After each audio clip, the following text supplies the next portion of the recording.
We didn't think you'd be back until Friday, my brother said through the 3-inch gap of my own front door. He did not step aside. He did not say he was sorry. He just stood there in the doorway of the home I had spent 4 years saving for, holding a cup of coffee that smelled like it had been brewed in my kitchen, wearing the expression of a man who had already decided this conversation was going to be an inconvenience. Behind him, over his shoulder, I could see my sister-in-law sitting at my kitchen island with her laptop open and her shoes off, like she had lived there for a decade. 2 suitcases were stacked against my entryway wall. A child's backpack hung from the coat hook I had installed myself on a Sunday afternoon in October. I said his name once, quietly.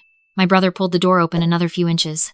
He looked tired, the way people look when they have rehearsed an argument so many times that delivering it feels like a chore. Look, he said, before I could get another word out. Before you react, just listen. Nicole and I lost the rental. The landlord sold the building. We had 30 days and we couldn't find anything in our budget in time.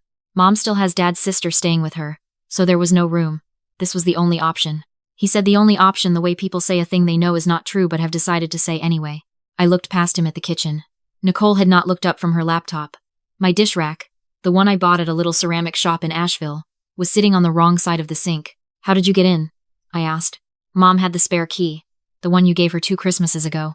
That key was for emergencies. This was an emergency, Jess. He said my name like it was a gentle correction. We had nowhere to go. We have a kid. You're gone 2 weeks out of every month for work. You're barely even here. The place is just sitting empty. I had heard this argument before. Not about this house specifically, but about my life in general. The apartment I rented at 24, which was too nice for just one person. The car I bought at 27, which was too much car for someone without a family. The promotion I got at 29, which I apparently did not need as badly as my brother needed to borrow $3,000 that same year to cover a shortfall on his taxes. I had always been too much of something I earned and not enough of something I owed. Where is Caleb? I asked. Caleb was their son. He was 6, asleep in the guest room. My brother paused. His room. Those 2 words landed like something thrown at a wall. He's been through a lot, Jess. He finally stopped asking when he could go home. We can't uproot him again. There it was. The move I had been waiting for. The child, deployed as a human shield. My brother had watched enough family drama play out over the years to know exactly which card to place on the table and when. I needed to think, and I needed to do it somewhere that was not my own porch. I'll be back, I said. My brother's shoulders loosened slightly. We saved you the room at the end of the hall. It's still yours, obviously. This doesn't have to be a big deal. I did not answer him.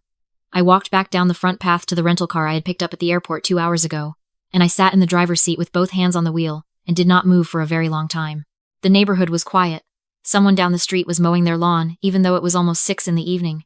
The light was doing that thing it does in late September, low and amber and making everything look more peaceful than it is. I had bought this house at 28. I had put 20% down, which meant I had spent the better part of 3 years eating lunch at my desk and canceling trips and pretending I did not care about things I cared about. Also, I could have one place in the world that belonged entirely to me. Not to my family. Not to a landlord. Not to anyone who could knock on my door and tell me the terms had changed. And I had given my mother a key. Because she was my mother. Because it seemed like the responsible thing to do. Because I had been raised to believe that loving your family meant making yourself available to them. And I had spent almost 30 years confusing availability with love. Sitting there in the rental car, watching the warm glow of lights in my living room window, lights I paid for, I understood something I had been circling around for a long time. To my brother, I was not a person with a life and a home and limits that deserved to be respected. I was a solution, a contingency plan, a soft landing for every bad decision he had ever made and every piece of bad luck he had ever encountered. Real or convenient. My stability did not make him proud. It made him comfortable. Comfortable that there was always somewhere to fall. I was not going to drag my nephew out of a bed in the middle of the evening. I was not going to scream at my brother on the front porch for the neighbors to witness. Not because those things were wrong, but because I had learned, through years of working in environments where emotions were liabilities, that the most effective response to a power move is not a louder power move. It is a better one. I got out of the car and walked back to the front door. My brother answered before I could knock, and I could tell from the careful neutrality of his face that he had been watching through the window. Nicole had appeared in the kitchen doorway. She was wearing an expression of cautious optimism. The expression of someone who knows they have done something wrong but is hoping the other person is not going to make it complicated. I've thought about it, I said. My brother exhaled. Good. I knew you'd. You can stay, I said. But we need to do this properly. Nicole's chin lifted slightly. What does properly mean? It means that having 5 people in this house, off the books, creates real liability for me. My homeowner's insurance has an occupancy clause. If something happens, a fire, a slip and fall, anything, and they find out I had undisclosed occupants, I lose coverage entirely. I can't take that risk. My brother frowned. We're family. Family can still sue, I said, pleasantly. Look, I'm not trying to make this difficult. I actually have a solution that works for everyone. I've been looking for a property manager for a while, someone to handle the house when I travel. If I bring you on as a live-in property caretaker, it's a legitimate employment arrangement. It means you can stay, room and board included, no rent, and I can write the compensation off as a business expense. It also means you'd qualify for the benefits package through my LLC. I saw Nicole's eyes sharpen at the word benefits. She was a freelancer. Her last real job with insurance had ended 3 years ago. I knew this because my mother had mentioned it no fewer than 6 times in the past year, usually in sentences that began with, "I'm just saying, you're so lucky to have your corporate plan." What kind of benefits? Nicole asked. Full coverage. Medical, dental, vision. My LLC is small, but the plan is solid. 0 deductible on preventive care. Nicole looked at my brother. My brother looked at Nicole. Something passed between them that I recognized the particular telepathy of 2 people who have been arguing about money for long enough that they no longer need words for certain conversations. What would we actually have to do? My brother asked. Check the mail. Run the heat and AC through the app when I'm traveling so the pipes don't freeze and the energy bills stay manageable. Let in any maintenance people I schedule. Log about 5 hours a week in a shared spreadsheet, just for the IRS paper trail. I leaned against the door frame, keeping my posture easy and open. Honestly, it's not much. I mostly just need the documentation to exist. My brother almost smiled. I could see him recalculating. The way he always did when a situation that looked like a loss started to look like a win. You'd have to sign an employment contract, I added. Standard stuff. But it makes everything legal, which protects both of us. Sure, he said. Yeah, that makes sense. I went to my car and retrieved my laptop. I came back inside and set up at the dining table, which now had a crayon drawing of a house taped to the wall above it. I was not writing an employment contract. I was writing a caretaker occupancy agreement. And there is a difference that most people never learn about until it matters enormously. A tenant, under Oregon law, has possession rights. They pay rent, they establish residency, and removing them without cause requires a formal eviction process that can take months and cost thousands of dollars in legal fees. A caretaker has none of that. A caretaker has a revocable license to occupy the property as a condition of their employment. When the employment ends for any reason, at any time, because Oregon is an at-will state, the license ends immediately. They are not a tenant being evicted. They are a former employee who is now trespassing. I typed the document with the focus I usually reserve for quarterly reviews, because that is exactly what this was. I buried the important clauses in the middle of the benefits section, between the paragraph about dental coverage and the one about the holiday schedule. Clause 6b. Occupancy of the property is provided strictly as a condition of, and compensation for active employment. Occupancy does not constitute a tenancy, and confers no property rights under state or local landlord-tenant statutes. Clause 9a. Termination of employment for any reason results in the immediate and automatic revocation of occupancy rights.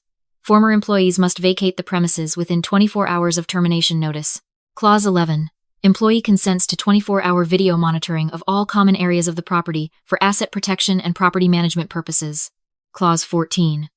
As a condition of employment, and for insurance bonding purposes, employee authorizes employer to conduct a full background check and credit report inquiry prior to the start date of benefits. That last clause was the one I needed them not to think about. I printed both copies on the wireless printer in my home office, which, I noticed, now had a gym bag in the corner and someone's charging cable running along the baseboard. I carried the warm pages back to the dining table. Here, I said, sliding the document across to my brother. Read it over. If anything looks unclear, just ask. My brother picked it up. He turned to page 2, scanned it the way people scan things they have already decided to sign, and handed it to Nicole. Nicole read more carefully. I watched her eyes stop at the benefits section and stay there. The insurance starts when? She asked. First of the month after the background check clears, which usually takes a week. And Caleb would be covered? Dependents are included. She handed it back to my brother. He signed. She signed. I signed with my full legal name and dated it at the top. And I made them both a copy with my portable scanner, because documentation only matters if both parties have it. Official, I said. See, this is what I'm talking about, my brother said, and he sounded genuinely relieved, the way people sound when they believe they have gotten away with something. We can all be adults about this. I gave them the updated door code and told them I had an early flight the following morning. My brother offered to make dinner. I said I was too tired, and that I would grab something at the airport hotel. They did not push.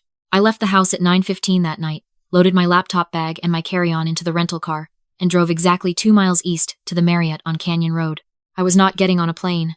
I ordered room service and set up my laptop on the desk by the window and opened the security application I had downloaded 18 months ago, back when I first bought the house, and had mentioned to no one. The cameras I had installed were small and flush-mounted and covered by the consent clause my brother and his wife had just signed. The feed was in high definition. I could see my living room, my kitchen, the hallway, and the entry. I poured a glass of water and settled in. For the first 20 minutes, nothing much happened. Nicole was on her laptop. My brother was watching something on the television. Then Nicole got up, went to the kitchen, and opened my refrigerator, with the easy confidence of someone who has already stopped thinking of the food inside it as belonging to someone else. I noted the time. At 10:47, Caleb came downstairs in his pajamas, said something to Nicole, and she walked him back up. My brother turned off the television. The living room went dark. I thought maybe I had been wrong. Maybe this would be straightforward. Maybe the background check would come back clean and the leverage would never be needed. Then, at 11:23, my brother's phone screen lit up the kitchen. I turned up the audio on the security application. He was on the phone. He had walked into the kitchen and turned on only the light above the stove, the small one that barely reaches past the counter, and he was talking quietly with the particular strained posture of someone who does not want to wake up the people upstairs. The audio was not perfect, but it was clear enough. She bought it completely, he said. I know it sounds crazy, but she basically just handed us the lease. As long as we look like we're managing the place, she can't do anything. He paused. He leaned against the counter, and his voice dropped another register. No, she doesn't know about the judgment. She's not going to find out. We just need 6 months, long enough for the garnishment window to pass. He was quiet for a long moment, listening. She doesn't look at the mail. She forwards everything. The address change just needs to hold until March. He hung up. He stood at the counter for another minute, then turned off the light and went upstairs. I sat in the hotel room for a very long time. The background check I had authorized under Clause 14 of the employment agreement was already processing through the service I used for contractor verification. It came back the following afternoon, and when I read it, I understood the phone call. My brother had a civil judgment against him, $22,000, filed by a property management company in Portland for unpaid rent and property damage. The judgment had been entered 4 months ago. A collections attorney had been attempting service of process for the past 3 months, and my brother had been successfully avoiding it by moving frequently and never holding a stable address long enough for the process server to catch up with him. He had not lost the rental because the landlord sold the building. He had been evicted. He had fled before the formal judgment could be served, and he had moved himself, his wife, and his son into my home, specifically because my address was stable, established, and unlikely to raise suspicion, and because, once there, he believed tenant protection law would make him immovable. Except he was not a tenant. He was an at-will employee, and his employment agreement included a clause authorizing background checks, which I had just completed, which meant I had discovered the fraud through entirely legal means, which meant there was nothing coercive or retaliatory about what I was about to do. I called my attorney. I explained the situation. She reviewed the agreement I had sent her, and told me what I already believed, that the caretaker occupancy structure was sound, that the at-will employment clause was valid, and that as long as I followed the 24-hour notice requirement, I was legally clear on all fronts. I also asked her to help me reach the collections attorney at the firm handling the judgment against my brother. His name was in the public filing. I gave her the address of my house, and the confirmation that my brother was physically present, and had been since Monday. Then I sent the termination notice by email to both my brother and Nicole at 6:17 in the morning, while they were still asleep, citing a single line from the agreement. Employer reserves the right to terminate employment at any time for any reason, with immediate effect on occupancy rights. 24-hour notice to vacate is hereby provided. Vacate deadline, 6:30 a.m., Thursday. At 6:22, my brother called me. I did not answer. He called 4 more times in the next 10 minutes. Nicole called twice. Then my brother sent a text message that read, "You can't do this. We're tenants now. You'd have to go to eviction court." I sent back one sentence. "Please review Clause 6B and Clause 9A of the agreement you signed." My phone rang again. I turned it face down on the hotel desk and watched the camera feed. My brother was in the kitchen, pacing.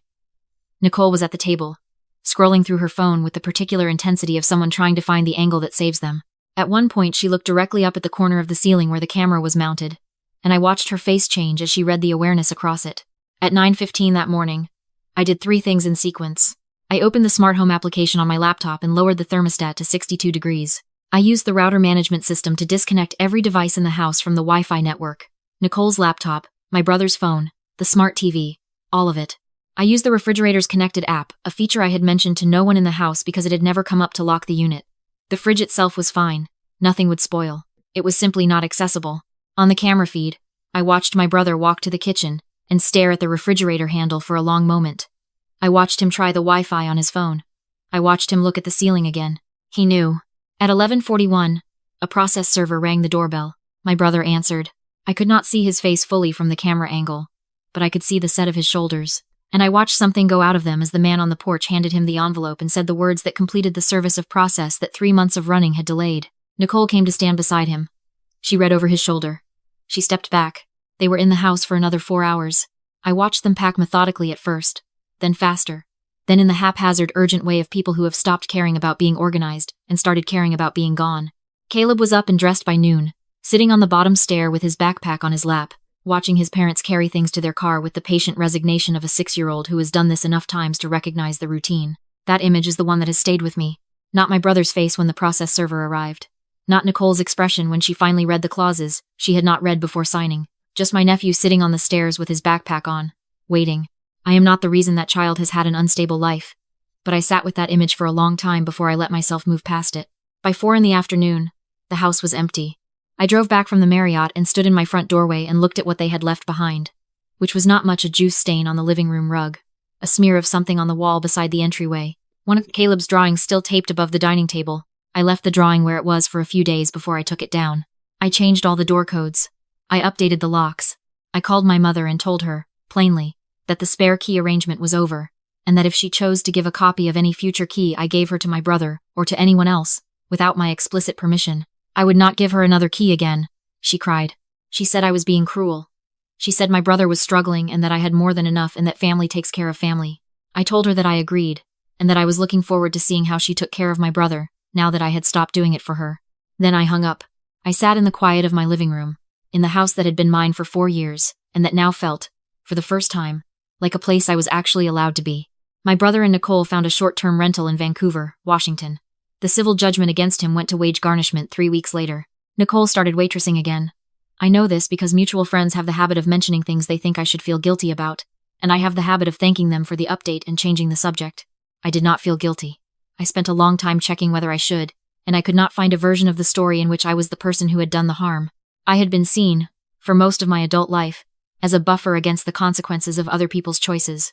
My success was not celebrated as a thing I had built. It was managed by the people closest to me, as a resource they were entitled to draw on whenever their own reserves ran low. My house was not my home. It was the backup plan. And the backup plan, it turned out, only works as long as the person who built it agrees to keep it available. I did not agree anymore. The most powerful thing I have ever done did not involve a confrontation. It did not involve a raised voice or a dramatic moment or a speech that I replayed in my head afterward, the way you replay good speeches. It involved a quietly written agreement, a legally authorized background check, a thermostat app, and the clarity to understand that removing yourself from a dynamic you never agreed to in the first place is not cruelty. It is the most basic form of self-respect. The house is mine. The silence in it is mine. The Sunday mornings with coffee and no obligations and no one asking me for anything are mine. And they are the most valuable thing I own, more than the square footage or the address or the equity I have been building since I was 25 and eating lunch at my desk. My brother has not contacted me directly since the day they left. My mother calls occasionally, always with an update that is designed to make me feel responsible for something, and I am getting better at letting those calls go to voicemail. Someday I may be ready to have a different kind of relationship with both of them. One built on honesty rather than obligation. On genuine care rather than the performance of family loyalty. That is the kind of relationship I would want. But I will not sacrifice my home for it. Not again. Not for anyone. The spare key hook by the door is empty now. I keep looking at it, and thinking I should put something else there. A plant hook, maybe, or a little shelf. Something that means something to me, rather than something that means something to whoever happens to need it next. That is the lesson I could not have learned any other way. The space you protect is the space you actually get to live in. Everything you leave open, someone else will eventually decide belongs to them. Close the door. Change the code. Rest in the silence. That is enough. That is everything.